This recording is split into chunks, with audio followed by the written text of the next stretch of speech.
What is going on, everybody? D. Illa here. We're going to talk about some free agents that the New York Giants could possibly target this season.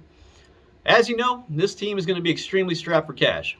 So our options are going to be very limited. We're going to be looking at a lot of bottom of the barrel type guys and, just guys that can possibly come in and fill the positions of the guys that we could possibly be trading or just flat out releasing just to create cap. And the guys that I'm going to go over, they're all basically just offensive players. Positional players, wide receivers, tight ends, running backs, players like that. I'm not going to talk about any offensive linemen or anything like that. I'm not going to sit here and act like I know the good free agent offensive linemen that are available this year, because there's so many of them, and it's tough to distinguish who's actually good and who's not until I actually see them on the Giants and see how they actually play on the field. And it takes too much time to actually go out and try to find out all this information for yourself. But, I play a lot of fantasy football, so I know what a lot of these offensive players do and what they do on their teams. So I've got a general idea who produces and who doesn't produce. But the first guy I'm going to go over is from the Washington football team, division rival of ours. And it's a guy that I like a lot. He's a guy I've been watching for the past 3 or 4 seasons, and that's Cam Sims. Cam Sims, a big-bodied wide receiver. He's 6'5", 220 pounds. He just turned 26. His best season that he's had in the NFL was in 2020. He had 32 receptions for 477 yards and a touchdown. He's a strong wide receiver. He can make things happen after the catch. He's very difficult to bring down to the ground, but he's a guy that I've really been watching when it comes to watching the Washington football team and watching the other wide receivers that they have. He's a guy that always catches my eye every time I watch that team play. And I think he could be a steal for us. And considering he's only 26, you think about when this team could actually be, halfway decent again, he could be around that 28, 29 age frame. So he could still be beneficial to us when we actually become halfway decent again. The second guy I'm going to talk about is Kalif Raymond. Kalif Raymond came out last year. He was in the league for probably about 3 or 4 seasons prior to really coming out and playing halfway decent with the Detroit Lions last year. Never really amounted to much prior to that, but last year he came out, he had 48 receptions for 576 yards, 4 touchdowns, and he'll be 28 when the season starts. That team dealt with a lot of injuries, inconsistent quarterback play in Detroit. Their rookie wide receiver that they drafted, his name is escaping me right now. He got injured for a period of time. They let go of Marvin Jones Jr., or he became a free agent and he went to Jacksonville.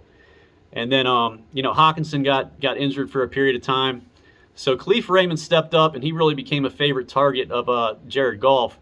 And he really produced, man. Kalif Raymond is very similar to a guy like Sterling Shepard, and maybe we could get him for half the cost. He's probably faster than Sterling Shepard, but body type-wise, he's very similar to him. The third guy I'm going to talk about is James Washington, the wide receiver from the Pittsburgh Steelers. He basically took a back seat once Chase Claypool was drafted. But his best statistical season he's ever had in the NFL was 735 yards. He had 3 touchdowns. This was in 2019 on 44 receptions. He'll be 26 when the season starts. Like I said, he's just a guy that took a backseat to a lot of good wide receivers in Pittsburgh, and he could be a fairly decent option for us at a cheap price. The fourth guy I'm going to talk about is Demarcus Robinson. Just another member of that Kansas City Chiefs wide receiver core. He put up basically similar numbers to a guy like Byron Pringle. Demarcus Robinson, his best career season, he had 32 receptions for 449 yards and 4 touchdowns in 2019. He's 6'1", 202 pounds. But he's just another one of those guys on that Kansas City Chiefs offense. They got so many different options there. And the offense basically focuses around Tyreek Hill and Travis Kelce, that these other guys, they kind of just get lost in the mix. But I feel like whenever he was asked to produce, I felt like he always came through for these guys. And, they had Chris Connolly there for a period of time, and they let him go.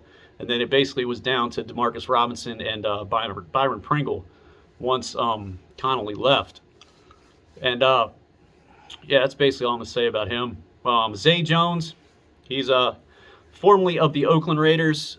He was probably a big reason why the Oakland Raiders made the playoffs last season. He really came on towards the end of the year, made some really good plays, and I was sitting there thinking when I was watching Buffalo play in the playoffs, I was like, man, the way Zay Jones was playing there towards the end of the year, I'm sure Buffalo probably would have liked to have him in the playoffs, because I really think he would have helped him. He probably would have been a better option than Cole Beasley at the time, even though Cole's like a slot wide receiver and Zay Jones is more of an outside wide receiver. But yeah, Zay's best statistical season was in 2018. He had 56 receptions for 652 yards. He put up 7 touchdowns that year. That was with Buffalo. And last year he put up 47 receptions for 546 yards and a touchdown. That was obviously last year. He's 6'2", 200 pounds. He seems like a guy that could be something, down the road. I don't know. I don't think it'll necessarily be for us. I think he may get a halfway decent contract. It's not going to be anything astronomical, but I think he may join a contending team just based off what he did last year. I think he opened a lot of people's eyes, and he may end up on a contender once free agency is all said and done. The next guy I'm going to talk about is Alex Erickson. Alex Erickson is formerly of the Cincinnati Bengals.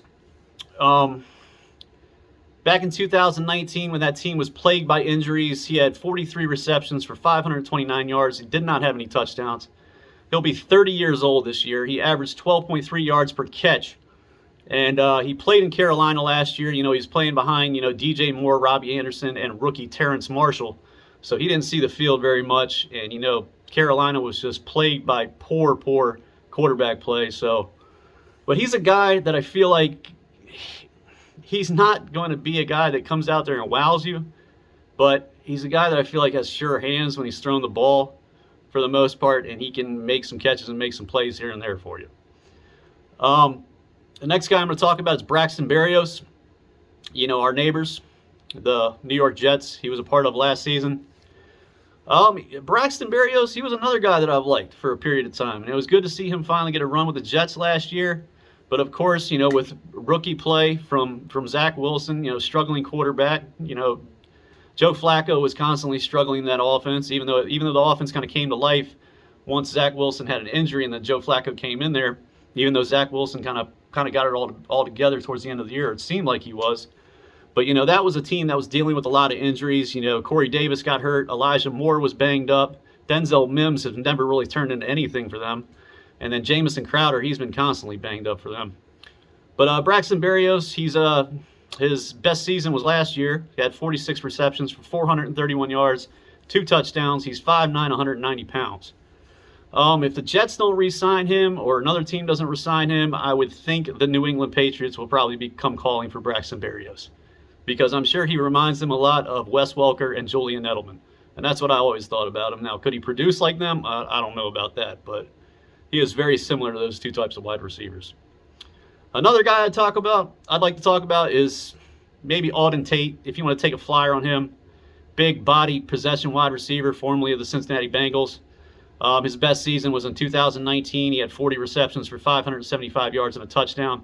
Big dude, 6'5", 228. Huge red zone threat. That's exactly what he is. Will he find a spot on another team? I don't know, but I know he's been trying to get out of Cincinnati for a long period of time. We'll see if he finally gets his wish. Another guy I'll bring up is Zach Pascal, formerly of the Indianapolis Colts. He filled in when T.Y. Hilton got injured. Jack Doyle got hurt. He really became a main target for that offense, over the past couple of seasons when they've dealt with injuries. Paris Campbell, he was another guy that got injured that they've been trying to get some production from, but he really hasn't turned into anything. His best season for the Colts was in 2020. He had 44 receptions for 629 yards, 5 touchdowns. He's a 6'2" wide receiver at 214 pounds. Now we'll move on to tight ends that this team could possibly target. We've poached one of their guys before in Caden Smith. Maybe we go after another one. If we get rid of Evan Ingram, I sure as hell hope so. This guy is Ross Dwelly. He's filled in for George Kittle at times here and there. He's produced at times. I think some of his best games have been in between like 40 and 50 yards. I think he's a fairly strong blocker, even though he's not that big. He's only 235 pounds, but he's still 6'5". But his best statistical season was in 2020. He only had 19 receptions for 245 yards and 2 touchdowns. That was when Kittle was banged up here and there. He'll be 27 when the season starts. So I mean, a lot of these guys, man, you look at their age, and like I said, I mean, they are a lot of bottom of the barrel guys. Some of these guys are average players that can make it in this league, but a lot of these guys, when our team actually becomes good and it becomes productive, and we become a team that can compete in this league, game in and game out, a lot of these guys are going to be pushing 29, 30 years old. So, I mean, what's the point of really signing these guys? That's the way I look at it right now. I just think we should just break this team down and start from scratch. That's what I think is the smartest move for us, especially if Daniel Jones can't play and we have to get ourselves a quarterback. But let's move on to another tight end. We'll move on to Tyler Conklin. Tyler Conklin had a really good season last year for the Minnesota Vikings. He may actually get himself a halfway decent deal with another team. Obviously, when Irv Smith got banged up last year, Irv Smith was Minnesota's second or third year tight end that they were trying to work into the offense. He was supposed to be the starter. He got hurt at the beginning of the year, and then Tyler Conklin came on. And last year, he put up 61 receptions for 593 yards and 3 touchdowns. He's 6'3", 248, got a very similar body type to like Evan Ingram, just not as fast. He'll be 27 when the season starts. And like I said, he got his playing time when Irv Smith had a season-ending injury. Another guy I'll talk about is Mo Alley-Cox. His best season was in 2020. He had 31 receptions for 394 yards, 2 touchdowns. Had 4 touchdowns in 2001. He's 6'6", 260. A lot of people have expected this guy to break out over the past couple seasons, but it really just hasn't happened. He's just been splitting time with guys like Jack Doyle, and he's never really took off like a lot of people thought he would. Another tight end I'll talk about is Anthony Firkser. He's formerly of the Tennessee Titans. Back in 2020, he had 39 receptions for 387 yards, 1 touchdown. Jonnu Smith obviously went to New England, and then I guess Tennessee thought Anthony could give them the same kind of production that Jonnu did. He's a quick receiving tight end, but he's not nearly as fast as a guy like Jonnu Smith. He's not nearly as fast as a guy like Evan Ingram. But guys like Conklin and Firkser, I don't know if Firkser has better hands than Ingram, but Conklin definitely has better hands than Ingram. But I'm just bringing up Firkser just as an option. You know, he's 6'2", 246. I don't know if I said that yet. Another guy I'll bring up is Will Dissly. He spent most of his career, or all of his career, with the Seattle Seahawks. Back in 2019, he really seemed like he was getting ready to break out, but he had a season-ending injury. He had 23 receptions for 262 yards. He had 4 touchdowns. Will Dissly is 6'4", 265 pounds. Yeah, his career has just been marred by injuries, man. But he has shown some potential in a little bit of game action that he's actually had over his career. But his career has basically been derailed by injuries.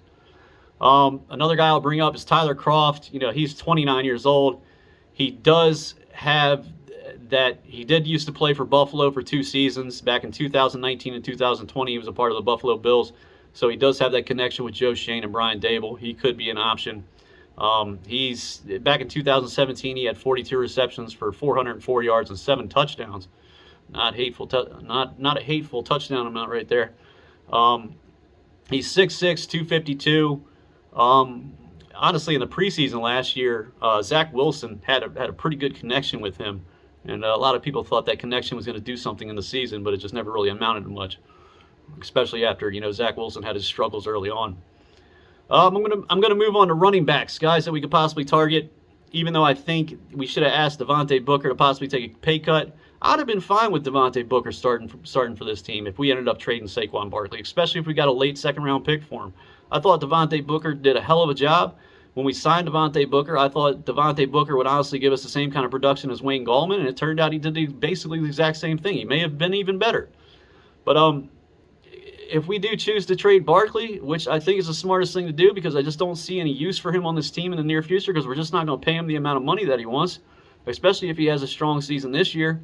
So I would just get what we can for him at this point, or definitely trade him halfway through the season to a contender. Put him on a contending team and let him go help a team win a Super Bowl, like the Buffalo Bills, like I was talking about.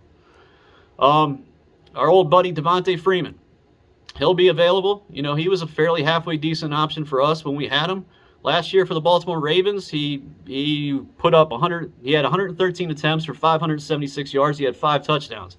He was definitely the best back in that backfield once J.K. Dobbins and Gus Edwards went down.